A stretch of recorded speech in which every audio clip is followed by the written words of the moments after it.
നിങ്ങളുടെ കൂടെ ഇറങ്ങി വരും ഈ അവല്. നിങ്ങൾ എന്ത് കാര്യം സാധിച്ചാലും അവിടെ നിങ്ങളുടെ കാര്യം. രാജാവ് നമ്മളല്ല, ഈ മഹാനാണ് രാജാവ്. മനസ്സിലായോ? ഈ മഹാനാണ് ഏറ്റവും വലിയ രാജാവ്. നമ്മളൊക്കെ നോക്കി അയാളുടെ അവശിഷ്ടങ്ങൾ. അസ്സലാമു അലൈക്കും വറഹ്മത്തുള്ളാഹി വബറകാതുഹു. അൽ സിയാറ ചാനലിൻ്റെ പുതിയൊരു വീഡിയോയിലേക്ക് എല്ലാ പ്രേക്ഷകർക്കും സ്വാഗതം. ഞങ്ങളിന്ന് സിയാറത്തിന് വേണ്ടി എത്തിയിട്ടുള്ളത് പാലക്കാട് ജില്ലയിലെ കോങ്ങാട് അടുത്തുള്ള മുച്ചീരി ദർഗയിലാണ്. ഇൻഷാ അല്ലാഹ് ദർഗയോട് ചാരിയിട്ട് തന്നെയാണ് ഞങ്ങൾ ഉള്ളത്. ഇവിടുത്തെ ചരിത്രവും മക്കാം സിയാറത്തും ഒക്കെ നിങ്ങൾക്ക് കാണാം. അള്ളാഹു തൗഫീഖ് നൽകട്ടെ, ആമീൻ. ചെറുപ്പുളശ്ശേരി പാലക്കാട് റൂട്ടിൽ കോങ്ങാട് സെൻറ്ററിൽ നിന്നും പത്തിരിപ്പാല റൂട്ടിൽ അല്പം മുന്നോട്ട് പോയാൽ വലതുഭാഗത്ത് ഒരു വലിയ ജുമാ മസ്ജിദ് നമുക്ക് കാണാം. അവിടെ നിന്നും 50 മീറ്റർ മുന്നോട്ട് വീണ്ടും പോയാൽ ഒരു വളവിൽ ഇടതുഭാഗത്തേക്കായി മുകളിലേക്ക് ഒരു ചെറിയ റോഡ് പോകുന്നുണ്ട്. അതിലൂടെ കുറച്ച് മുന്നോട്ട് പോയാൽ റോഡിൻ്റെ വലതുവശത്തായി മുച്ചീരി ദർഗ നമുക്ക് കാണാം. ഏകദേശം 1775 ആണ്ടിനു മുമ്പ് പത്താൻ വംശജരും മൈസൂർ സുൽത്താൻമാരുമായ ഹൈദർ അലി, അദ്ദേഹത്തിൻ്റെ മകൻ ടിപ്പു സുൽത്താൻ എന്നീ സുൽത്താൻമാരുടെ പടയോട്ടക്കാലത്ത് അവരുമൊത്ത് ഇവിടെ എത്തിച്ചേർന്ന മഹാനായ ഒരു വലിയ സൂഫി വര്യൻ്റെ മക്കാമാണ് മുച്ചീരി ദർഗ എന്ന പേരിൽ അറിയപ്പെടുന്ന ഈ മക്കാമിൽ മറവിട്ട് കിടക്കുന്ന മഹാൻ. ഇൻഷാ അല്ലാഹ് നമുക്ക് ആദ്യം മഹാനവറുകളുടെ മക്കാമൊന്ന് കാണാം.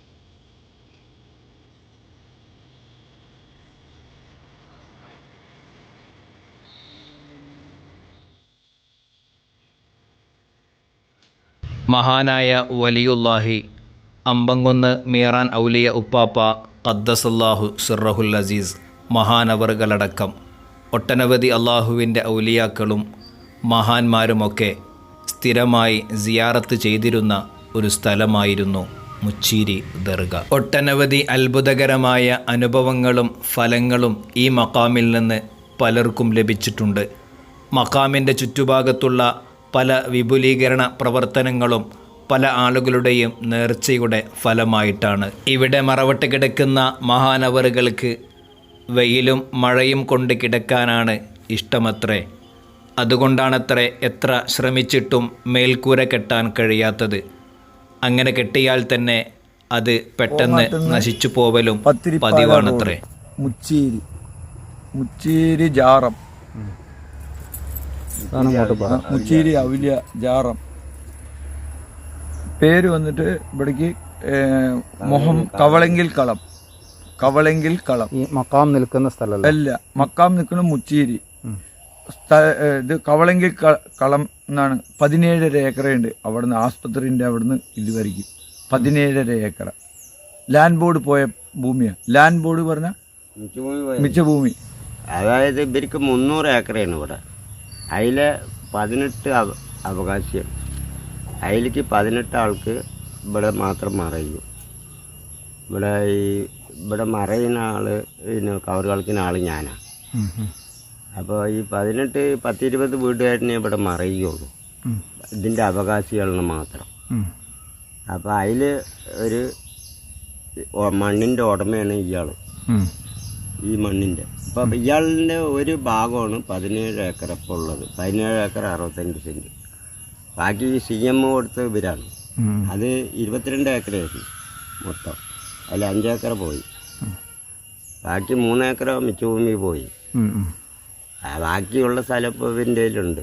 അതിലേക്ക് പെട്ട സ്ഥലമാണിത്. ഈ മഹാനെ കുറിച്ച് പറയും. മഹാനെ കുറിച്ചാണ് മുച്ചീരി ആവില്ല. ഇത് ഡിപ്പുവിൻ്റെ കാലത്ത് ഉള്ളതാണ്.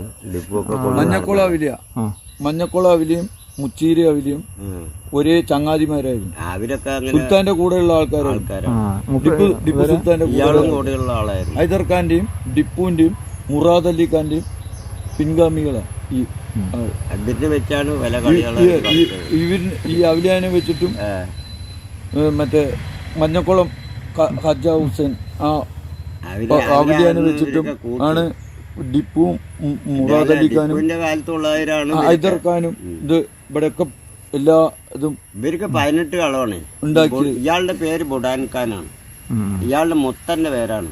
അതായത് 300 കൊല്ലം മുമ്പേ, ഒരു 200 കൊല്ലം മുമ്പേ ആണ് ആ സംഭവം. മുഹമ്മദ് ബുഡാക്ക കിലീദാരി അയാൾക്ക് വന്നിട്ട് ഇവിടെ വന്നിട്ട് 300 ഏക്കറായിരുന്നു. പുതുപ്പിരാരം 1-ലും 2-ലും കൂടി 300 ഏക്കറായിരുന്നു.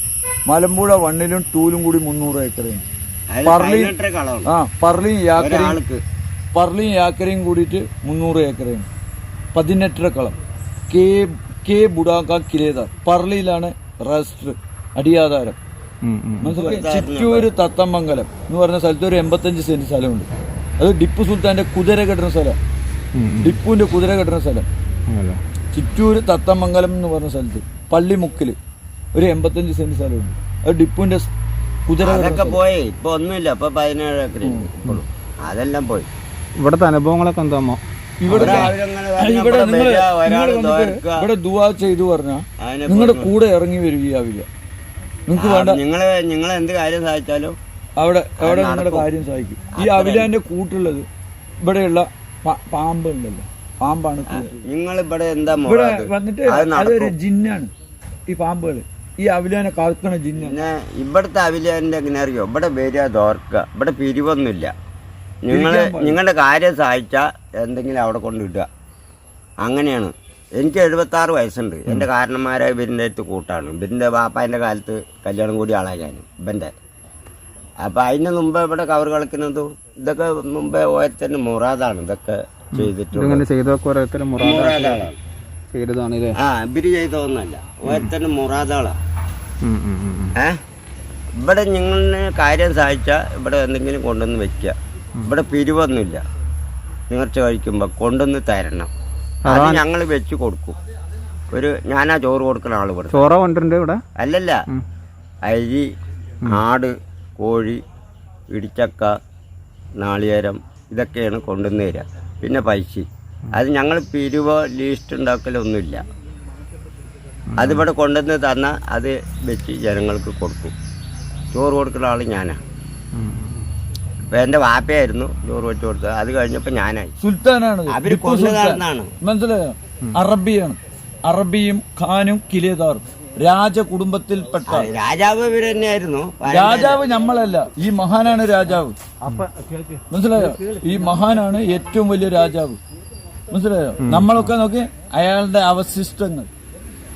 മനസ്സിലായോ? രാജകുടുംബം ഇവിടെ വേറെ മക്കാമുണ്ടല്ലോ കുറെ അവരുകളൊക്കെ. ഇവിടെ ഇതൊക്കെ നമ്മള് ഓരോരുത്തരും ഇതിന്റെ കുടുംബങ്ങളിലെ മറവിട്ടതാണ്. അവര് ഞാൻ ഇവിടെ കവർ കളിക്കുന്ന ചോറ് കൊടുക്കുന്ന ആളാണ്. അപ്പൊ ഇതിന്റെ മഹാന്റെ കുടുംബക്കാരാ? മഹാന്റെ കുടുംബക്കാരാ, പിൻഗാമികൾ. മഹാന്റെ കുടുംബക്കാരാണ് ഇവിടെ മറവട്ടെടുക്കുന്നത്. ഇവിടെ കിടക്കണതൊക്കെ പിന്നെ കാരണന്മാരാണ്. പാപ്പ ഇവിടെ വന്നിട്ട് തോരുന്നിട്ടൊക്കെ പോകും. പിന്നെ പിന്നെ കുടുംബത്തിൽ പോകും. അങ്ങനെയുള്ള ആളായിരുന്നു മീരാനാലി. ഇവിടെ വരും. ഇവിടെ ഒരുപാട് തങ്ങന്മാരും മീരാനാലി പാപ്പയൊക്കെ വരും. ദർജുള്ളവരൊക്കെ വന്ന് ദ്വാരന്നിട്ട്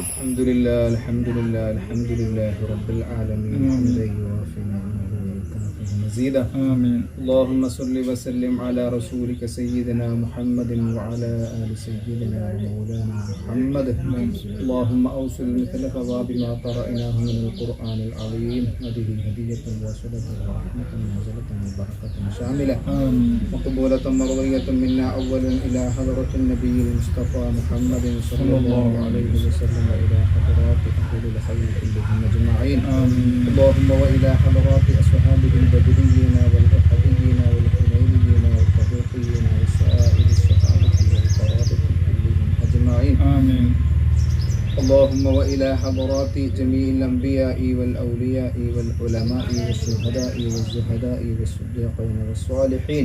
آمين. اللهم زد لهم شرفا على شرفهم وفضلا على فضلهم وكرامة على كرامتهم. اللهم بحقهم وبجائهم. اللهم ربي يسر عسيرنا وسهل أمورنا. آمين. وأد ديوننا وقض حوائجنا واشفي أمراضنا وأمراض مرضانا وطول أعمارنا وأعمار جميع من تعلق بنا في طاعتك برحمتك يا رب العالمين. آمين. اللهم وإلى حضرة من دفن في هذا المقبرة المعظمة خاصة يا رب العالمين الذين عند حضرته وفي مقامه يا رب العالمين. آمين. اللهم بارك لنا في جميع أمورنا لا سيما في اجتماعنا هذا وفي زيارتنا هذا وفي سفرنا هذا آمين. وفي جميع أمورنا بركة تامة كما باركت على عبادك الصالحين.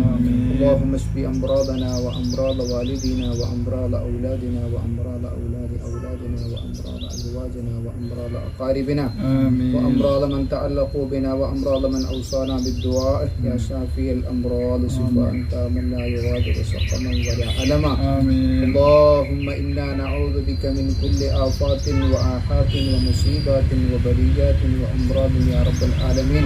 اللهم احفظنا واحفظ جميع البلاد عن الأمراض المخوفة من كورونا وغيره يا ذا الجلال والإكرام بحق هذا المقبرة المعظمة خاصة يا رب العالمين.